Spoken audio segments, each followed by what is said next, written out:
안녕하세요. 저는 박영숙입니다. 올해 64이 되었고 초등학교 교사로 35년간 아이들을 가르치다 작년에 정년퇴직했습니다. 35년이라는 시간이 참 길다고 생각했는데 막상 퇴직하고 보니 순식간에 지나간 것 같습니다. 저는 초등학교 4학년 담임을 가장 많이 했어요. 아이들이 어리지도 그렇다고 너무 크지도 않은 딱 좋은 나이라고 생각했거든요. 선생님의 말도 잘 따르면서도 자기 생각이 생기기 시작하는 나이니까요. 저는 학창 시절부터 선생님이 되는 것이 꿈이었습니다. 당시만 해도 여자가 할 수 있는 직업이 많지 않았고 그 중에서도 교사는 안정적이면서도 보람찬 직업이라고 생각했죠. 교대를 졸업하고 24살에 첫 발령을 받았습니다. 지금도 잊을 수 없어요. 1984년 3월 2일 처음으로 교실에 들어섰을 때의 그 설렘과 긴장감이요. 아이들 앞에 서면 어떤 떨림도 사라지고 오직 가르침에만 집중하게 되었습니다. 저는 완벽주의자였어요. 수업 준비를 위해 매일 아침 4시 반에 일어났습니다. 지금도 그 습관이 남아있어 퇴직한 지금도 같은 시간에 눈이 떠집니다. 제 수업은 단 1분도 낭비하지 않도록 계획했죠. 교과서뿐만 아니라 보충 자료도 모두 손글씨로 정성껏 준비했습니다. 컴퓨터가 보급되고 모든 것이 디지털화되어도 저는 끝까지 손글씨로 자료를 만들었어요. 아이들이 선생님의 정성을 느낄 수 있다고 믿었거든요. 결혼은 29에 했고 딸아이를 낳은 후에도 경력 단절 없이 계속 일했습니다. 남편은 제가 퇴근 후에도 늦게까지 수업 준비하는 것을 이해해 주었어요. 사실 이해를 넘어 자랑스러워했죠. 우리 아내는 최고의 선생님이라고요. 그렇게 35년 동안 단 하루의 휴가도 사용하지 않고 아이들을 가르쳤습니다. 올해의 교사상도 여러 번 받았고요. 동료 교사들도 저를 모범으로 삼았습니다. 완벽한 수업, 완벽한 학급 운영, 완벽한 생활지도. 그것이 제 자부심이었습니다. 퇴직 전 마지막 월급은 480만 원이었어요.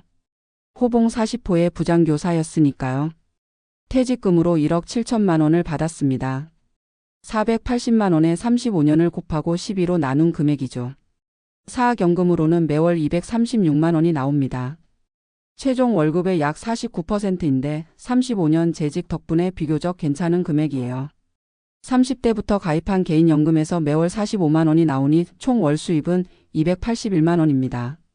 서울 강동구에 있는 20평 아파트는 제 명의로 되어 있고 시세는 약 5억 원 정도입니다. 예금은 3,500만 원 정도 있고요.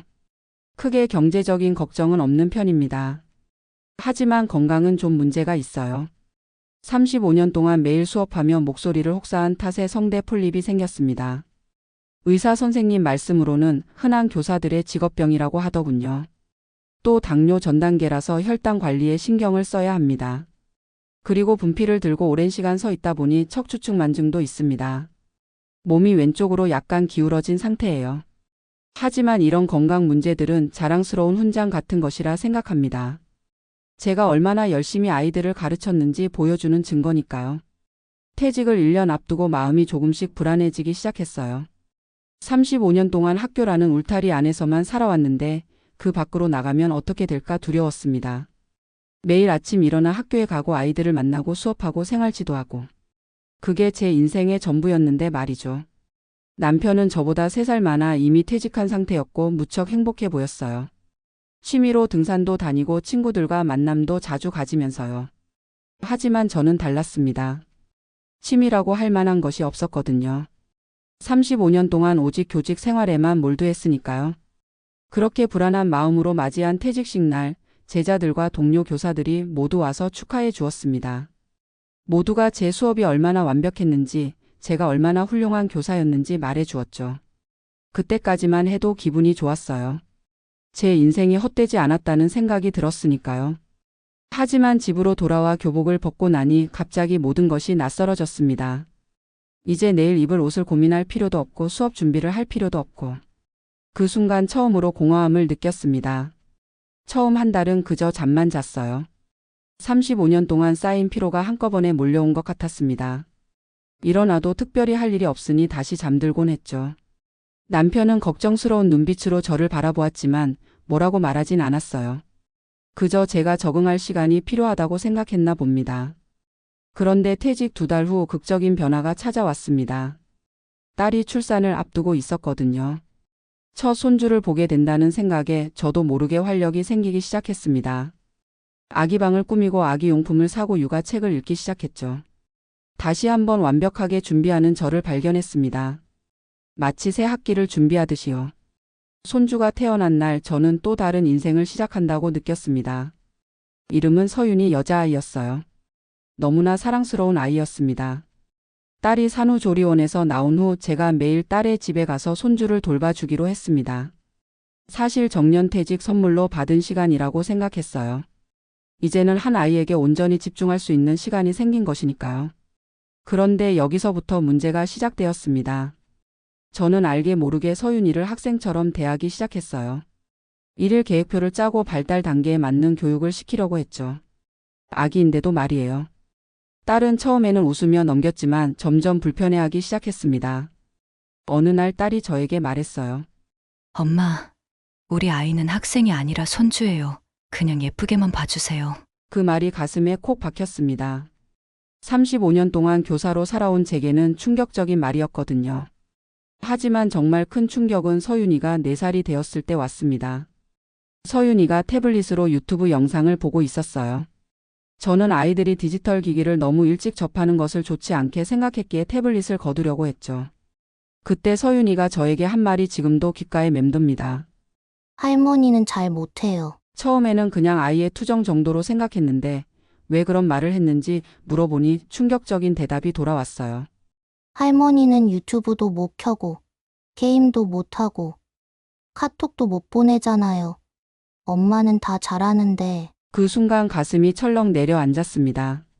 35년 동안 완벽한 선생님으로 모든 것을 다 잘하는 사람으로 살아왔는데 4살배기 손주에게 잘 못한다는 평가를 받다니요. 그날 밤 한참을 울었습니다. 이게 내 남은 인생의 모습인가? 더 이상 존경받는 박 선생님이 아닌 서툰 할머니로 살아야 하는 건가? 생각하니 너무 슬펐습니다. 그리고 또 하나의 시련이 찾아왔어요. 목소리가 자꾸 갈라지고 쉬어서 병원에 갔더니 성대 폴립이 심해져 수술이 필요하다는 진단을 받았습니다. 의사 선생님은 수술 후에 목소리가 변할 수 있다고 했어요. 최악의 경우 목소리를 잃을 수도 있다고요. 저에게 목소리는 단순한 의사소통 수단이 아니었습니다. 35년 동안 제 정체성이자 무기였어요. 그 목소리로 아이들을 가르치고 꾸짖고 칭찬하고 위로했으니까요. 수술을 앞두고 너무 두려웠습니다. 다행히 수술은 성공적이었고 목소리도 크게 변하지 않았어요. 하지만 의사 선생님은 앞으로 목을 혹사하지 말라고 당부하셨습니다. 그 말은 더 이상 예전처럼 열정적으로 이야기하거나 노래하거나 큰 소리로 읽어주는 활동을 하기 어렵다는 뜻이었죠.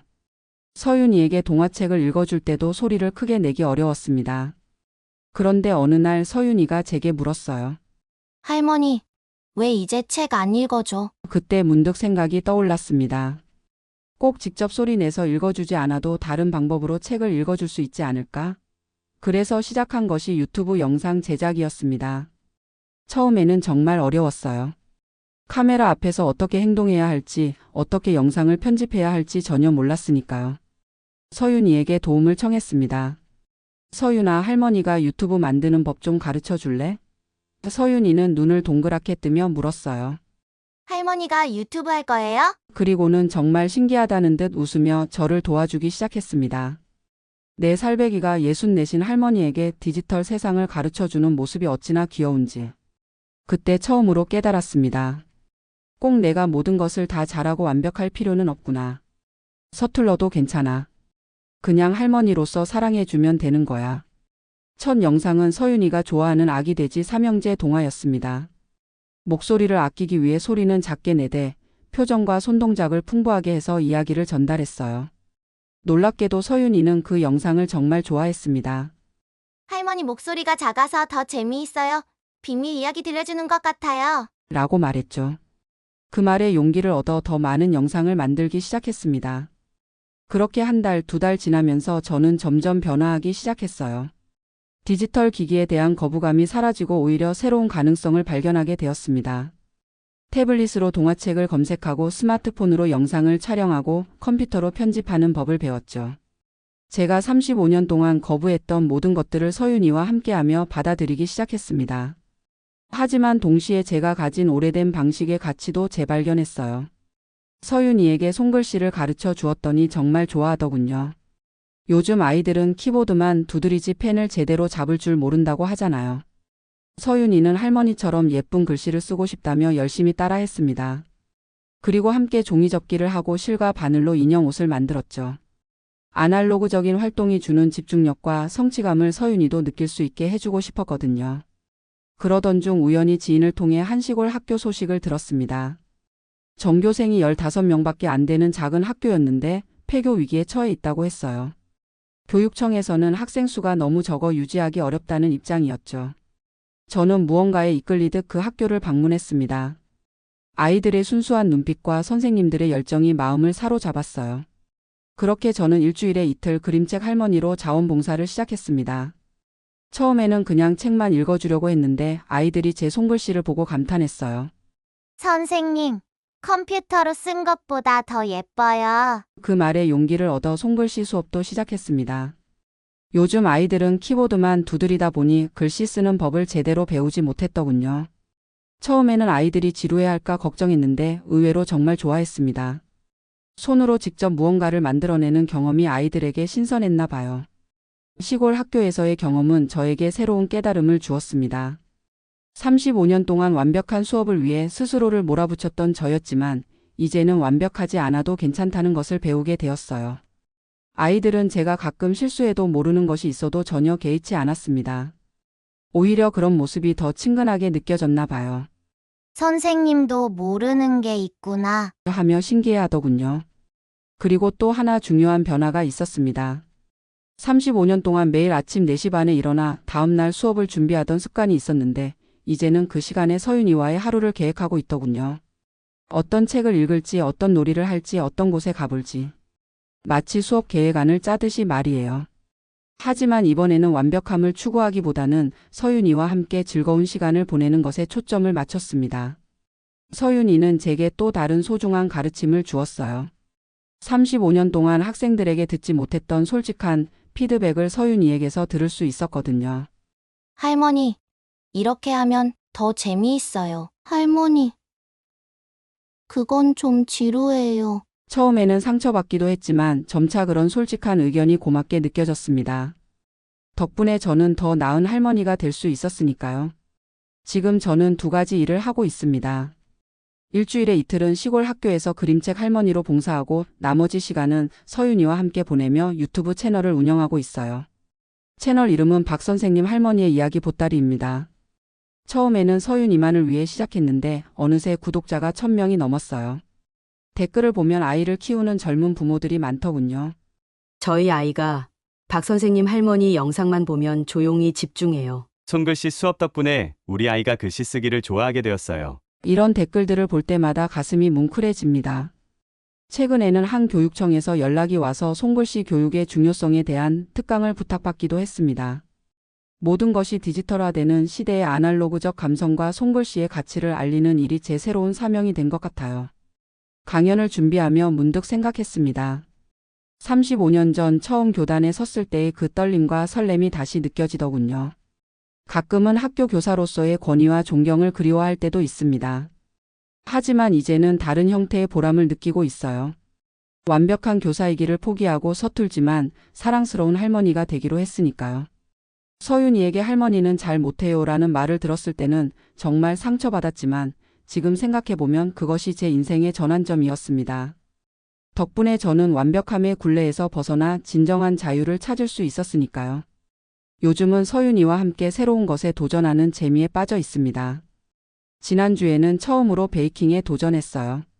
실패할까봐 평생 시도하지 않았던 일인데 서윤이가 해보자고 해서 용기를 냈죠.